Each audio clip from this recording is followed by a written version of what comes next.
warahmatullahi wabarakatuh. Salam sejahtera untuk kita semua. Shalom. Om Swastiastu, Namo Buddhaya, salam kebajikan.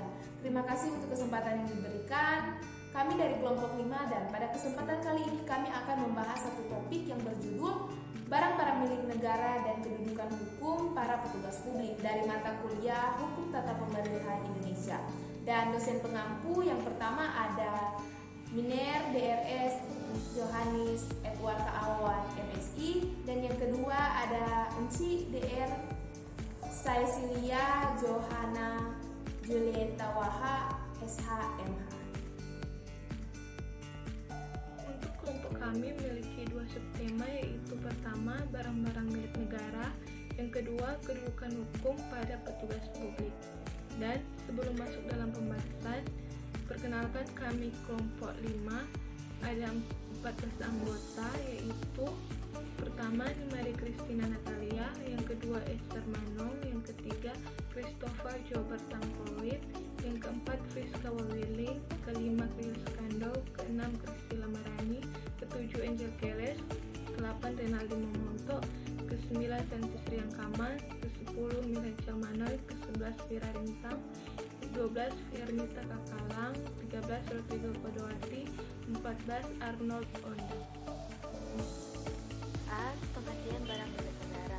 Sesuai dengan Undang-Undang Nomor 1 Tahun 2004 Pasal 1 Angka 1, barang milik negara adalah semua barang yang dibeli atau diperoleh atas beban APBN atau berasal dari perolehan lainnya yang sah. PP 27 Tahun 2004 mendefinisikan barang milik negara pada Pasal 1 Angka 1 sebagai semua barang yang dibeli atau diperoleh atas beban anggaran pendapatan dan belanja negara atau berasal dari perolehan lainnya yang sah. Dengan demikian, definisi BMN pada Undang-Undang Nomor 1 Tahun 2004 dengan PP 27 Tahun 2014 adalah sama. Barang milik negara ini merupakan bagian dari aset pemerintah yang dikelola sendiri oleh pemerintah atau pihak lain. Barang milik negara meliputi: pertama, persediaan; kedua, tanah; ketiga, gedung dan bangunan; keempat, jalan, irigasi dan jaringan; kelima, aset; keenam, konstruksi; dan yang terakhir, aset tak berwujud. Barang-barang bergerak. 1. Alat-alat besar seperti bulldozer, traktor, mesin pengabor tanah, kren, dan lain-lain. 2. Peralatan-peralatan yang berada dalam pabrik, bengkel, studio, laboratorium, stasiun pembangkit tenaga listrik, dan sebagainya, seperti mesin-mesin dinamo, generator, mikroskop, alat-alat pemancar radio, alat-alat pemotretan, frigidaire, alat-alat proyeksi, dan lain sebagainya. 3. Peralatan kantor seperti mesin tik, mesin stainless, mesin pembukuan, komputer, mesin jumlah, berangkas, radio, jam, kipas angin, lemari, meja, kursi, dan lain-lain. Sedangkan inventaris kantor yang tidak seberapa harganya seperti asbak, keranjang sampah, dan sebagainya berikut. B. Wewenang dan tanggung jawab pengelolaan barang milik negara. Pengelolaan barang milik negara atau daerah meliputi perencanaan kebutuhan dan penganggaran, pengadaan, penggunaan, pemanfaatan, pengamanan dan pemeliharaan, penilaian, pemindahtanganan, pemusnahan, penghapusan, penatausahaan, dan pembinaan pengawasan dan pengendalian. Pengelolaan barang milik negara tersebut dilakukan oleh pengelola barang serta kuasa pengguna barang sesuai fungsi, wewenang, dan tanggung jawab masing-masing. Wewenang dan tanggung jawab pengelola barang. Pengelola barang adalah pejabat yang berwenang dan bertanggung jawab menetapkan kebijakan dan pedoman serta melakukan pengelolaan barang milik negara atau daerah sesuai dengan Peraturan Pemerintah 27 Tahun 2014 Pasal 4 Ayat 1. Menteri Keuangan selaku Bendahara Umum Negara adalah pengelola barang milik negara. Berikut ini 3 pendelegasian kewenangan dan tanggung jawab tersebut. 1. Pendelegasian sebagian kewenangan ke pengguna barang. Peraturan Menteri Keuangan Republik Indonesia Nomor 4/PMK 06/2015 tentang pendelegasian kewenangan dan tanggung jawab tertentu dari pengelola barang kepada pengguna barang. Tanggung jawab tertentu yang didelegasikan dari pengelola barang kepada pengguna barang meliputi kewenangan dan tanggung jawab penetapan status pengguna BMN. Persetujuan penggunaan sementara BMN. Pemberian persetujuan atas permohonan pemindah tanganan BMN. Pemusnahan serta penghapusan BMN. 2. Pelimpahan wewenang pada pengelola barang. Penerus limpahan wewenang tersebut dapat diikhtisar sebagai berikut. 1. Penetapan status BMN. 2. Penetapan status BMN untuk dioperasionalkan pihak lain. 3. Pemanfaatan BMN. 4. Penghapusan BMN. 5. Pemindah tanganan BMN. 3. Pelimpahan wewenang Menteri Keuangan selaku pengguna barang.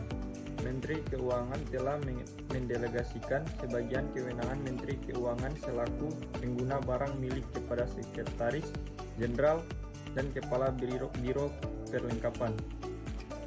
Selaku pengguna barang kepada pejabat struktural dan kuasa pengguna barang di lingkungan Kementerian Keuangan dalam rangka pengelolaan BMN Kementerian Keuangan. Ketentuan pada KMK 347/KMK 01/2008. Lampiran 1 huruf A angka 68 dan 69 serta huruf B dicabut. C. Konsep dasar pengelolaan barang milik negara. 1. Asas-asas pengelolaan barang milik negara, yaitu asas fungsional, asas kepastian hukum, asas transparansi, asas efisiensi, asas akuntabilisasi. Penggunaan. Menurut Peraturan Pemerintah 27 Tahun 2014 S15, penetapan status penggunaan tidak dilakukan terhadap barang milik negara berupa barang persediaan, konstruksi dalam pengerjaan, dan atau barang yang dari awal pengadaannya direncanakan untuk dihibahkan. Barang milik negara yang berasal dari dana dekonsentrasi dan dana penunjang tugas pembantuan yang direncanakan untuk diserahkan. Barang milik negara lainnya yang ditetapkan lebih lanjut oleh pengelola barang. Tugas dan fungsi pengguna barang sebagaimana dimaksud dalam pasal 22 ayat 2 dikenakan sanksi berupa pembekuan dana pemeliharaan barang milik negara berupa tanah dan atau bangunan tersebut, penundaan penyelesaian atas usulan pemanfaatan, pemindah tanganan, atau penghapusan barang milik negara. Kedudukan hukum para petugas publik. A. Para pejabat politik atau political office holders. Beberapa jabatan tertentu pada struktur pemerintahan Republik Indonesia merupakan jabatan politik. Undang-Undang Nomor 8 Tahun 1974 tentang pokok-pokok kepegawaian tidak menggunakan istilah jabatan politik. Ketentuan-ketentuan pokok kepegawaian terdahulu, yakni Undang-Undang Nomor 18 Tahun 1961, tepatnya pada bagian penjelasan dari pasal 1, ternyata menggunakan istilah jabatan politik itu. Jatmika berpendapat bahwa istilah jabatan politik dimaksud sangat mungkin dapat diartikan sama dengan pejabat atau pegawai negara.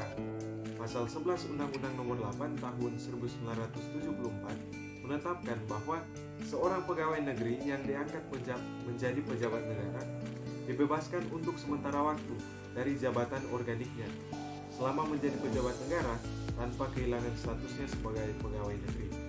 Pada bagian penjelasan pasal 11 dari Undang-Undang Nomor 8 Tahun 1974 dikemukakan bahwa yang dimaksud dengan pejabat negara ialah 1. Presiden, 2. Anggota Badan Permusyawaratan atau Perwakilan Rakyat, 3. Anggota Badan Pemeriksa Keuangan, 4. Ketua, Wakil Ketua, Ketua Muda, dan Hakim Mahkamah Agama, 5. Anggota Dewan Pertimbangan Agung, 6. Menteri, 7. Kepala Perwakilan Republik Indonesia di luar negeri yang berkedudukan sebagai duta besar luar biasa dan berkuasa penuh, 8. Gubernur Kepala Daerah, 9. Bupati Kepala Daerah atau Wali Kota Madya Kepala Daerah, dan 10. Pejabat lain yang ditetapkan dengan peraturan perundang-undangan. B. Para pegawai negeri dalam kurung civil servants. Pada umumnya pejabat publik berstatus pegawai negeri. Namun tidak semua pejabat publik berstatus pegawai negeri, seperti halnya pemegang jabatan dari suatu jabatan negara, political ambassador, sebaiknya tidak seperti pegawai negeri merupakan pemegang jabatan publik, seperti halnya seseorang yang sedang menjalani cuti sakit dalam kurung Ulterchart E 1964 162. C. Para hakim atau judges. Secara umum dapat disimpulkan bahwa hakim adalah hakim pengadilan di lingkungan peradilan yang melaksanakan tugas peradilan dan yang melaksanakan tugas kekuasaan kehakiman. Hakim adalah pejabat publik yudisial dengan kekuasaan kehakiman, dan karena itu jabatan hakim bukan jabatan di bidang eksekutif. Pada pasal 31 ayat 1 Undang-Undang Nomor 2 Tahun 1986 ditetapkan bahwa pembinaan dan pengawasan umum terhadap hakim sebagai pegawai negeri dilakukan oleh Menteri Kehakiman. Di para pegawai badan usaha milik negara atau BUMN, dalam masih berlakunya Undang-Undang Nomor 18 Tahun 1961 tentang ketentuan kepegawaian, pegawai perusahaan negara atau PN dipandang termasuk pegawai negeri, meskipun kedudukannya ditetapkan dalam peraturan perundang-undangan sendiri dan pokoknya adalah sama. Perusahaan negara di kala itu didirikan berdasarkan Undang-Undang Nomor 19 Peraturan Pemerintah tahun 1960 yang menyatakan bahwa model perusahaan untuk seluruhnya merupakan kekayaan negara Kesatuan Republik Indonesia. Dengan keluarnya Instruksi Presiden Nomor 17 Tahun 1997 dan diberlakukannya Peraturan Pemerintah pengganti Undang-Undang Nomor 1 Tahun 1999 tentang bentuk-bentuk perusahaan negara atau yang kemudian menjadi Undang-Undang Nomor 9 Tahun 1999, maka perusahaan negara atau PN dijadikan 3 macam bentuk negara, yaitu yang pertama perusahaan jawatan disikat badan, yang kedua perusahaan umum disikat perum, yang ketiga perusahaan perseroan disikat perseroan. BUMN merupakan bagian dari aset milik pemerintah pusat, sehingga harus dikelola dengan baik agar dapat memberikan manfaat yang sebesar-besarnya bagi masyarakat. BUMN adalah serangkaian kegiatan yang dimulai dari perencanaan, pengadaan, dan pengolahan, di mana seluruh kegiatan tersebut ditata usahakan dengan baik serta menjadi kegiatan pembinaan, pengawasan, dan pengendalian. Demikianlah hasil video dari kelompok kami.